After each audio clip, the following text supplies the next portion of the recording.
di pagi yang berbahagia ini kita sama-sama bersama kembali setelah sekian lama tidak bersua di bulan Syawal, penghujung bulan Syawal. Dan terima kasih kepada PRTB khususnya kepada rancangan Rampai Pagi yang mana berkesediaanlah menjemput saya di pagi ini, mana untuk sama-sama bercakap ataupun berbincang mengenai tajuk yang telah disediakan, iaitu pengorbanan pelajar, yang mana barangkali satu pengorbanan juga bagi pelajar barangkali untuk pagi-pagi Ahad ini untuk bangun betul.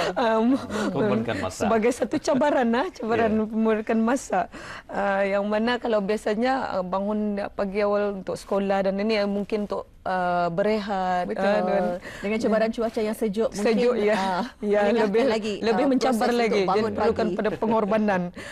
Mudah-mudahanlah habis kita semua di rumah akan ada sentiasa ceria, khasnya kepada anak-anak remaja, ceria dan sentiasa bersiap siagalah untuk menghadapi peperiksaan yang sedang dan ada yang sedang dan akan mungkin cerianya sedikit berkurangan sudah sekarang sebabnya di penghujung Syawal dan menghadapi peperiksaan. Kerana cerianya di waktu Syawal terlalu ceria. Jadi barangkali saya cuba memikir-mikirkan apa tajuk yang sebenar yang sesuai pada masa ini di saat kita ceria bersukaria dengan hari raya dan sekarang sebagaimana yang dikatakan Pangeran di penghujung Syawal, kita hendak menutup Syawal tu untuk membuka lembaran baru kepada pelajar-pelajar dan mengingatkan sebagai reminder, sebagai mengingatkan bahawa masa peperiksaan sudah tiba. Jadi saya cuba mengambil tajuk ini kerana ada di antara para pelajar yang tengah menghadapi peperiksaan yang mock exam, khasnya kepada pelajar-pelajar yang O-level. Momentum kena perlu seimbang lagi semula untuk menyeimbangkan masa bagaimana merecall balik untuk membuka buku-buku pelajaran dan sebagainya. Kerana kalau kita lihat barangkali banyaklah yang tinggal buku-buku, waktu sudah mana open house di sana, open house di sini dan sebagainya kan. Jadi untuk merecall kembali suasana pembelajaran yang yang kita melihat kepada suasana peperiksaan yang akan tiba. Jadi barangkali kalau kita lihat pengorbanan, kalau ingat pada satu lagu iaitu berkorban apa saja. Jadi untuk ini kita mengingatkan kepada para pelajar agar mengingat kembali nota-nota yang sudah diberikan dan segala tuition, kelas-kelas tuition yang telah diberikan. Jadi kalau kita lihat arti pengorbanan itu sebenarnya itu berkorban. Kalau kita lihat berkorban, bagaimana caranya untuk memberikan ataupun sesuatu yang kita meninggalkan sesuatu yang kita telah biasa kita buat, misalnya dengan masa-masa yang senggang untuk bersuka-suka, untuk keluar shopping dan sebagainya, kawan-kawan dan sebagainya kan. Jadi bagaimana hendak mengorbankan.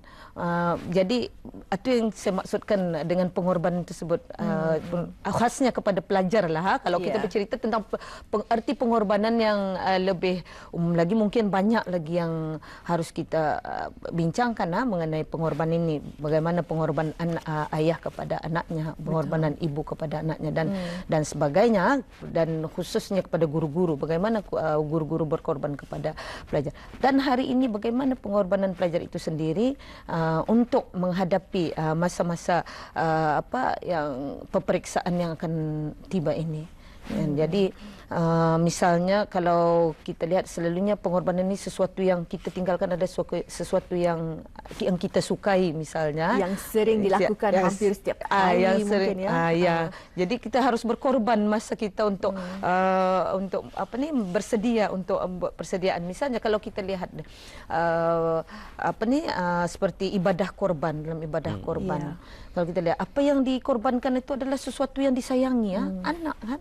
Kalau dalam ibadah Quran, anak yang harus dikorbankan. Kalau kita barangkali pada masa ini berfikir-fikir barangkali antara mau ataupun tidak mengorbankan sedemikian. Tapi itulah yang diajarkan oleh agama kita ni, bersedia untuk berkorban untuk sesuatu yang mendatangkan yang lebih kebaikan dan lebih bermanfaat. Iya. Jadi pastinya juga ada bentuk-bentuk pengorbanan yang berkaitan dengan para pelajar kita ni, Ustazah. Apa agaknya? Kalau tadi mengenai pengorbanan itu ada, kalau kita lihat tadi ada 2 jenis, itu pengorbanan ibu bapa kepada anak, kemudian anak kepada ibu bapa dan sebagainya. Dan juga kalau kita lihat secara detailsnya, pengorbanan anak terhadap dirinya, ini yang akan kita lihat bagaimana pengorbanan yang akan dibuat oleh para pelajar itu sendiri, yang mana kalau kita lihat dari tadi yang kita dari segi masa, bagaimana para pelajar memanfaatkan masanya, yang mana kalau sudah yang biasa dibuatnya misalnya lebih masa Facebook daripada masa mengulang kaji misalnya, yang bagaimana yang kita lihat kecanggihan sekarang. Bukan lagi SMS sekarang, dengan menggunakan WhatsApp, lebih cepat dan lebih jimat lagi.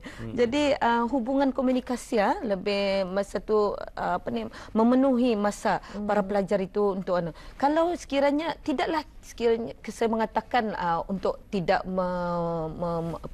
menggunakan menolak untuk berFacebook dan berkomunikasi dengan kawan-kawan, jika ianya dimanfaatkan untuk berbincang dan sebagainya, mungkin ada kebaikannya. Kemudian aktiviti TV dan sebagainya, movie, dan apalagi sekarang yang kita demam Korea. Demam Korea. Jadi barangkali anak-anak yang banyak terlibat itu adalah anak-anak remaja, anak-anak remaja yang mana yang masih lagi di bangku sekolah, yang perlu kepada masa untuk mengulang kaji pelajaran. Kalau kita lihat, jadi di sinilah cabarannya untuk bersedia berkorban untuk cuba menyedikitkan masa ataupun memendekkan masa-masa, boleh untuk barangkali sekadar untuk merilis tension dan sebagainya. Barangkali untuk menghadap buku 24 jam, kita sendiri pun barangkali stres dengan umpamanya bekerja dengan 24 jam pun kita pun akan menghadapi stres dan sebagainya. Mungkin aktiviti ekstra ni perlu diminimumkan. Diminimumkan. Dan cabaran-cabaran yang lain misalnya, bentuk-bentuk pengorbanan itu iaitu menghadapi dengan cabaran dan kawan-kawan, untuk keluarga dan ahli keluarga sendiri kadang-kadangnya, persekitaran dalam rumah kadang-kadang tidak mengizinkan. Jadi itulah haruslah bersedia berkorban untuk mengambil masa, bagaimana untuk melimit-limitkan masa, untuk menghad-hadkan masa di mana untuk masa mengulang kaji pelajaran, dan seharusnya dipertingkatkan lagi masa itu haruslah untuk menghadapi sebagai persediaan untuk menghadapi peperiksaan. Dan kemudian di samping itu juga barangkali cuba kita ni sudah habis daripada bulan Ramadan, ada Qiyamul Lail dan sebagainya. Jadi berkorbanlah untuk cuba membiasakan diri bermunajat, berdoa di samping Qiyamul Lail untuk mengambil keberkatan. Kadang-kadang apabila kita ni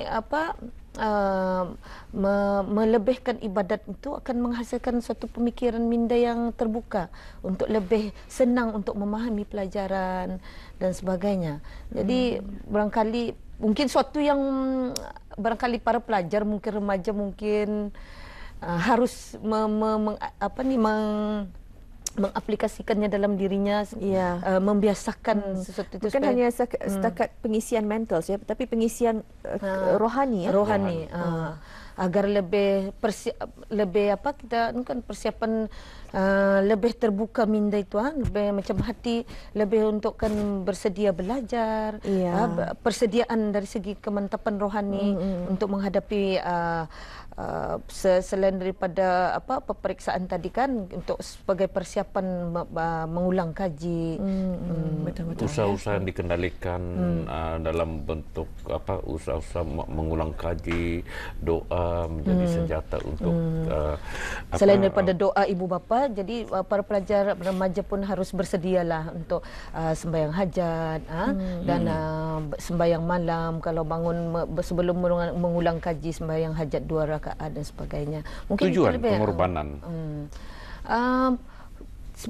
Pengorbanan yang tadi itu kan untuk sebenarnya tujuannya adalah untuk ke arah keberhasilan dalam pembelajaran, sukses dalam pembelajaran. Artinya bukan hanya keberhasilan di dunia, juga untuk keberhasilan di akhirat. Saya juga ya satu patah mengatakan if you want to get something you have to lupakan sesuatu. Ada timbal balik ya. Jadi itulah yang boleh kita kait juga dengan pembelajaran. Artinya pengorbanan. Artinya kita harus melupakan sesuatu yang untuk mendapatkan sesuatu itu kita haruslah meninggalkan ke tepi apa yang kita selalu buat dan sebagainya, dan walaupun agak susah untuk meninggalkan, berat untuk meninggalkan. Umpamanya saja bersosial bersama dengan kecanggihan teknologi hari ini mungkin harus dikurangkan untuk mengambil masa tersebut digantikan untuk mengulang kaji, mentelaah pelajaran dan sebagainya. Kerana belajar kalau sebagaimana pengalaman lah, belajar memerlukan penumpuan, fokus untuk kita belajar itu kan. Jadi bukannya senang untuk kan menghafal satu persatu poin-poin. Apabila kita pada perkara-perkara yang lain, maka kurang penumpuan terhadap pelajaran tersebut. Jadi apabila merecall dalam peperiksaan dan sebagainya, jadi kuranglah dari segi ia punya natijah dan keputusannya. Jadi pengorbanan sebegini Ustazah ya, menuntut ilmu umpamanya merupakan salah satu ibadah juga. Begitu juga dengan pengorbanan yang dilakukan untuk menuntut ilmu. Jadi bagaimana para pelajar boleh melihat aspek ini berkaitan? Bagaimana mereka melihat bahawa apa yang mereka lakukan dalam menuntut ilmu ini berkaitan dengan ibadah juga. Jadi itu semua berbalik kepada jati diri, pembinaan kepribadian seorang remaja itu. Artinya untuk apa sebenarnya niat, niamal a'malu binniat itu kan. Kita berbalik pada niat tersebut. Jadi untuk apa untuk menuntut ilmu? Kerana apa?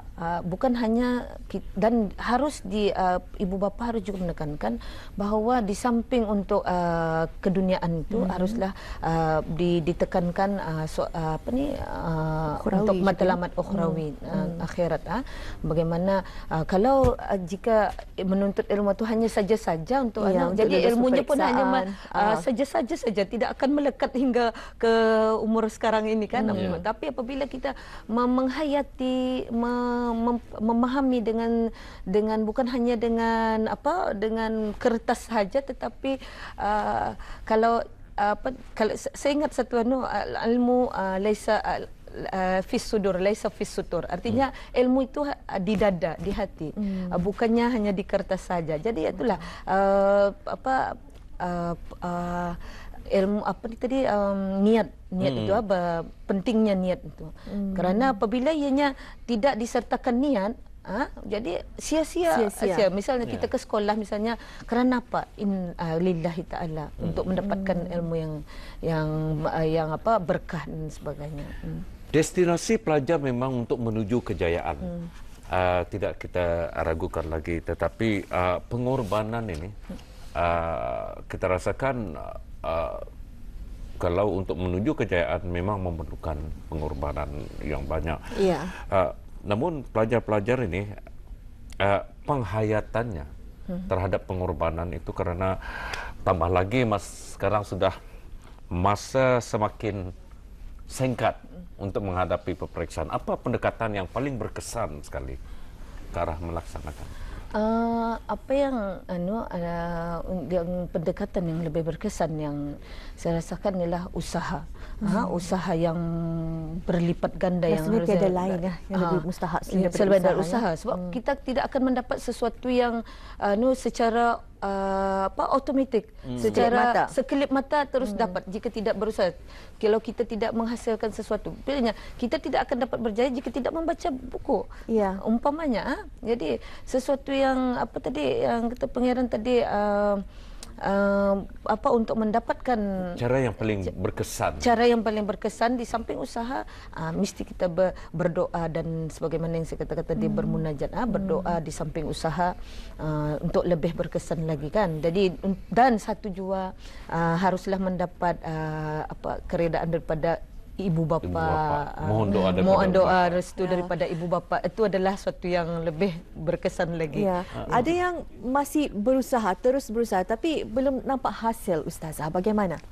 Inilah satu fenomena yang isu yang ingin saya bawakan pada pagi ini. Kadang-kadang ada yang sampai give up, sampai absen, sampai putus asa. Sudah pun berusaha, masih lagi dengan apa yang adanya. Saya teringat dalam surah An-Nisa ayat 19 yang mana jikanya fa'asa an takrahu syai'an wa yaj'alallahu fihi khairan katsira, yang mana walaupun kita membenci sesuatu itu yang kita tidak sukai, sesuatu yang tidak berhasil itu bukan maksud, tetapi Allah sudah menjanjikan sesuatu kebaikan yang banyak.